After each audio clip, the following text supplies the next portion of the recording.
মিয়ানমারের ভয়াবহ ভূমিকম্পে প্রায় ৭০০ জন মুসলিম নিহত হয়েছে। সেই সঙ্গে শুধু মান্দালয় ও সাগাইং অঞ্চলে প্রায় ৬০টি মসজিদ ধ্বংস হয়ে গেছে। স্প্রিং রেভলিউশন মিয়ানমার মুসলিম নেটওয়ার্কের বরাতে স্থানীয় সংবাদ মাধ্যম ইরাবতী এই তথ্য জানিয়েছে।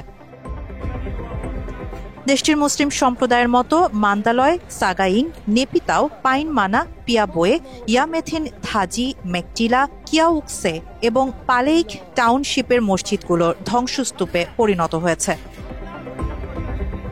ইরাবতী জানিয়েছে, ভূমিকম্পের পর অনেক এলাকার সঙ্গে যোগাযোগ ব্যবস্থা এখনো পৌঁছানো সম্ভব হয়নি। তাই ভূমিকম্পে ক্ষতিগ্রস্ত মসজিদের প্রকৃত সংখ্যা অনেক বেশি হতে পারে। পবিত্র মাস রমজানের শেষ জুমার নামাজের সময় মিয়ানমারে এই ভূমিকম্প আঘাত হানে। এ সময় বেশিরভাগ মসজিদে নামাজের প্রস্তুতি চলছিল, তাই মুসলিমদের প্রাণহানির সংখ্যা এত বেশি।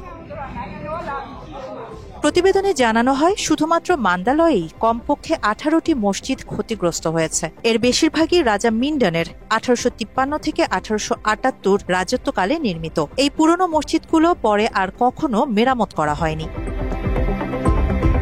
মুসলিম সংগঠনগুলো অভিযোগ করেছে, নির্মাণের পর থেকেই সরকারের পক্ষ থেকে মসজিদ মেরামত ও রক্ষণাবেক্ষণের অনুমতি দেওয়া হয়নি। মুসলিম বিরোধী association for protection of race and religion নামের একটি সামরিক সমর্থিত অতি জাতীয়তাবাদী গোষ্ঠী বৌদ্ধ সংখ্যাগরিষ্ঠ দেশটিতে মসজিদের বিরুদ্ধে জনমতকে প্রভাবিত করে।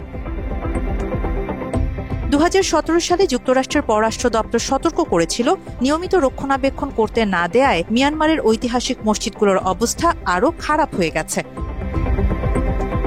ইরাবতীর প্রতিবেদন বলছে, জান্তা সরকারের মিডিয়া মান্দালয় অঞ্চলে ভূমিকম্পে 1591টি বাড়ি, 670টি মঠ, 60টি স্কুল, 3টি সেতু ও কমপক্ষে 290টি প্যাগোডা ক্ষতিগ্রস্ত হয়েছে বলে জানিয়েছে। কিন্তু এরা মসজিদের ক্ষয়ক্ষতি সম্পর্কে কিছুই উল্লেখ করেনি।